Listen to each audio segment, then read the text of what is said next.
Well, it's been more than 24 hours since the launch of Flight Sim 2024, and the worst is behind us. I've logged into the game more than 10 times, all successfully and in less than 2 minutes. At this pace, by tomorrow it will take -5 seconds to boot up. You'll be logged in before you even open Steam. But now that we're in the game, what's actually different about this sim? Let's talk about the good stuff. There are many more missions and activities than ever before, which is great for someone like me who needs structure in my life. For the competitive spirits, there are global leaderboards for the best pilots around. And not to brag, but I do currently own 2 world records. An 8th place trophy and a 13th place ribbon. It's a nice little confidence booster until someone beats my score within the next hour. These little activities are wonderfully brief objectives to get you to try out different aircrafts, go to places you wouldn't ordinarily go, and realize that you're not nearly as good as you thought you were. The career mode is my favorite new inclusion, as it brings everything into a unified central personally guided branching pathway, or UCPGPP. This was the main reason I wasn't so interested in the 2020 version.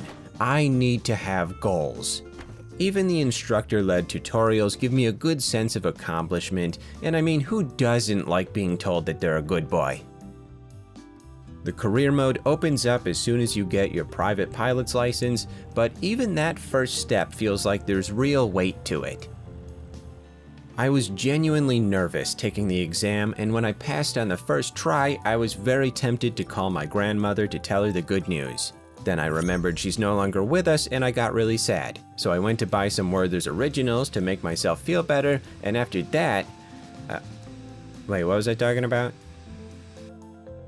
I had heard that the new world map on the main menu would be the exact same map you'd visit while flying, just at a lower resolution. But even with this claim, I didn't think there would be any high-quality details on the ground. And yet, if you zoom in far enough, you can see individual cars driving around and misusing the carpool lane. Even the famous Sphere in Las Vegas can be seen moving around and invading my privacy. Speaking of the Sphere, if you fly past it, you'll notice it's almost as bright as the real thing. The World Photographer mode is an unusual option. It can be deceptively difficult if you don't have naturally occurring hunter instincts, but that does make it that much more rewarding when you finally get the perfect shot. The animals themselves have truly impressive animations, even if they are very lazy. Now it's time for the less good things. Natural environments are by far the best looking in terms of terrain. The more urban the location, the more you might want to invest in a blindfold. From high enough off the ground, everything looks nice, but since you're able to get out of your plane and walk around, I spend a lot of my time getting out of my plane and walking around. A lot of the buildings look like a Google Maps nightmare.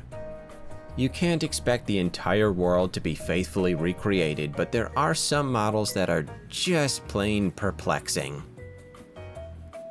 In Tokyo, for example, there was a giant tree inside of a skyscraper.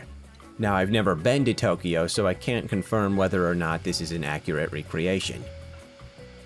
The first thing that really jumped out at me like a haunted house clown named Bingo was the sound of the AI voices. That was excellent.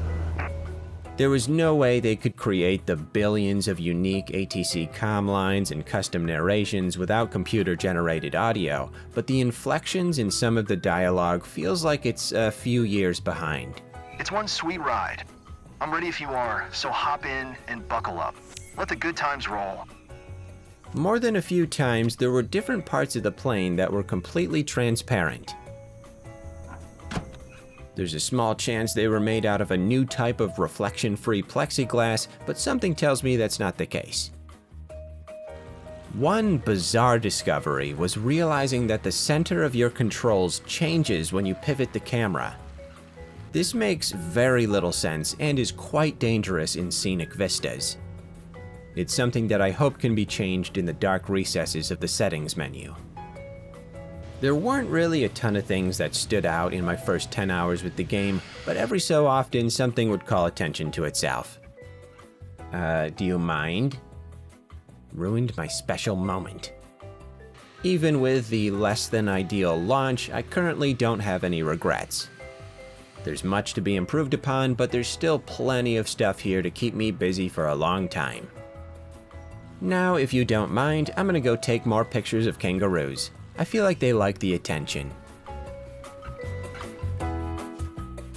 What's your favorite new addition to Flight Sim 24? Are you still mad about the launch? Are you still mad about lunch? I told you I didn't want to share an appetizer. We're not splitting the bill down the middle. It's not fair, Thomas.